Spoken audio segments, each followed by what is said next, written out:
Trinayani cluster গ্ৰুপৰ আণ্ডাৰত কামৰূপ জিলাত ASRLMৰ অধীনত এটা ট্ৰেইনিং ইনষ্টিটিউট এই মদৰ তোলাৰ কলাজলৰ বাকৰিত কমলপুৰত 40 জন মহিলা বা পুৰুষে ইয়াত ট্ৰেইনিং ইনষ্টিটিউট এখন অসম চৰকাৰে আমাক উপহাৰ হিচাপে দিছে।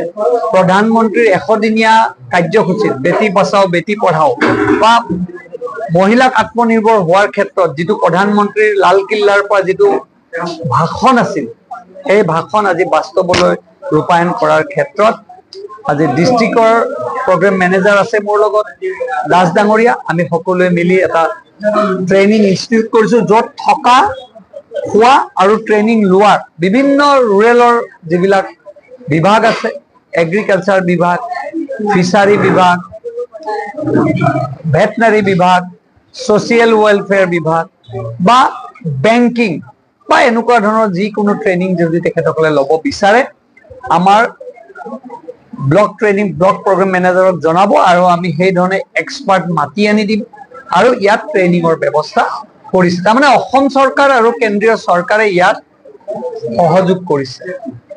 শিক্ষক আমি দিম আৰু বাহিৰৰ পৰা প্ৰশিক্ষণপ্ৰাপ্ত আহিব প্ৰশিক্ষাৰ্থীসকল আহি ইয়াত প্ৰশিক্ষণ ল'ব আৰু বিভাগে বিভাগে প্ৰশিক্ষণ লৈ চাৰ্টিফিকেট লৈ তেওঁলোকে নিজে স্বাৱলম্বী হোৱাৰ কিছু ব্যৱস্থা অসম চৰকাৰে ভাৰত চৰকাৰে হাতত লৈছে। তাৰে এটা কাৰ্যালয় আজি ইয়াত আমি জিলাৰ ফালৰ পৰা অপেনিং কৰিলো। মই অসম চৰকাৰ, ভাৰত চৰকাৰ, অসম চৰকাৰক ধন্যবাদ জনাইছো যাতে ভৱিষ্যতে আমি ইয়াৰ পৰা SHG গোট আমি তৈয়াৰ কৰিব পাৰো আৰু নতুন অসম গঢ়াৰ আমি সপোন বাস্তৱত দেখিবলৈ পাম।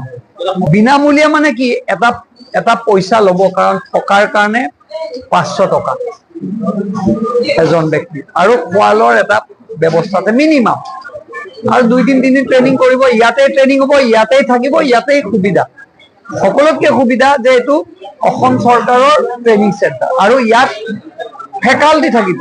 আপোনালোকে আগতে আমাক যোগাযোগ কৰিব লাগিব বোলে আজি মই এগ্ৰিকালচাৰ লাগে, এগ্ৰিকালচাৰ ফেকাল্টি মাতি পেলাই ইয়াত ট্ৰেইনিং দিব আৰু SHG এই ক্লাষ্টাৰ গ্ৰুপটোৱে ত্ৰিনয়নী ক্লাষ্টাৰ গ্ৰুপটোৱে এইটো তদাৰক কৰিব, এইটো মেইনটেনেন্সৰ দায়িত্ব তেখেতসকলৰ। জীৱিকা অভিযান মিনিষ্ট্ৰি অফ ৰুৰেল ডেভেলপমেণ্টৰ আণ্ডাৰত এটা আপোনাৰ মডেল আমাৰ CLF আছে ইয়াতে ত্ৰিনয়ন মডেল CLFৰ আণ্ডাৰত এটা কমিউনিটি মেনেজ ট্ৰেইনিং চেণ্টাৰৰ আজি উদ্বোধন কৰিলে সন্মানীয় আমাৰ বিধায়ক দিগন্ত কলিতা ছাৰে। এইটোৰ প্ৰধান লক্ষ্য হৈছে আমাৰ অসম ৰাজ্যিক গ্ৰামীণ জীৱিকা এটাই লক্ষ্য থাকে যে সকলো আই মাতৃখিনিক কি ধৰণে তেওঁলোকে স্বাৱলম্বী হ'ব পাৰে। এইটো যিহেতু CLFৰ আণ্ডাৰতে হ'ব, যিখিনি আমাৰ আই মাতৃসকলে চলাব, ইয়াতে যিমানখিনি উপাৰ্জন হ'ব তেওঁলোকে নিজৰ CLFৰ কামতে ব্যৱহাৰ কৰিব পাৰে। ইয়াতে মেইনলি হৈছে আপোনাৰ যিমান আমাৰ লাইন ডিপাৰ্টমেণ্ট আছে, অসম চৰকাৰ হওক বা চেণ্ট্ৰেল গভৰ্ণমেণ্টৰ হওক বা যিকোনো ধৰণৰ NGO আছে, যিকোনো ধৰণৰ ট্ৰেইনিং ইয়াতে তেওঁলোকে এইটো থাকি কিনে কৰিব পাৰে। এইটো এটা ৰেচিডেঞ্চিয়েল ট্ৰেইনিং চেণ্টাৰ হয় মেইনলি। ইয়াতে আমাৰ 40খন বেডৰ কেপাচিটি আছে, ইয়াতে আপোনাৰ বহিব পৰা কেপাচিটি 40টা আছে। গতিকে সকলো ধৰণৰ চাপ'জ মোৰ নিজৰ ডিপাৰ্টমেণ্টৰ ট্ৰেইনিং থাকে, গতিকে মই ইয়াতে বুকিং কৰিলে হ'ল। আমাৰ ইয়াতে প্ৰেচিডেণ্ট ছেক্ৰেটাৰী আছে, আমাৰ ব্লকৰ অফিচিয়েলছ আছে, তেওঁলোকৰ লগত যোগাযোগ কৰি তেওঁলোকে এটা মিনিমাম যিটো আমাৰ ধাৰ্য কৰা হৈছে এজ পাৰ গাইডলাইনছৰ মতে যিটো আপোনাৰ মাননি, দিনটোৱা মাননি, খোৱাৰ ওপৰত মাননি, বিছনাখনত থাকিবৰ কাৰণে মাননি, সেইখিনি দি কিনে তেওঁলোকে এতিয়া ট্ৰেইনিংখিনি কৰি যাব পাৰে।